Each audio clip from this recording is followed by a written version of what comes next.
আজকের সময়টা তথ্য আর প্রযুক্তিতে ভরা। ইউটিউব, গেমস, সোশ্যাল মিডিয়া সবকিছুই শিশুদের দৃষ্টি টানে। এর মধ্যে সবচেয়ে বড় চ্যালেঞ্জ হচ্ছে সন্তানকে ছোটবেলা থেকেই ইমানি বৃত্তি আর সুন্দর চরিত্রে গড়ে তোলা। অনেক বাবা মায়ের দুশ্চিন্তা একই রকম। সন্তানকে ইসলাম শেখাতে চাই, কিন্তু জোর করলে সে দূরে সরে যায়, আবার ছেড়ে দিলে শেখে না।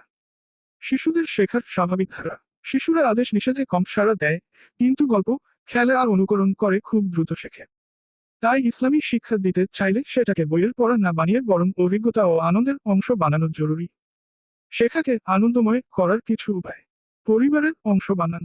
সন্তান যদি নতুন কোনো দোয়া শিখে আসে, সেটা শুধু তাকে বলাতে বসাবেন না, বরং খাওয়ার টেবিলে সবাই মিলে সেই দোয়া পড়ুন।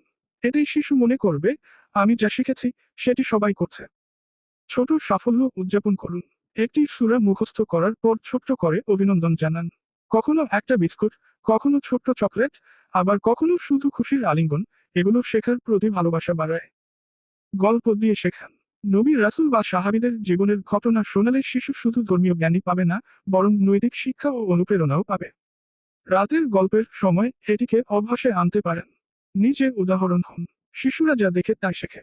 আপনি যদি নামাজে যত্নবান হন, দোয়া পড়েন, অন্যদের সাথে ভদ্র ব্যবহার করেন, তাহলে সন্তানও সেটি স্বাভাবিকভাবে অনুকরণ করবে।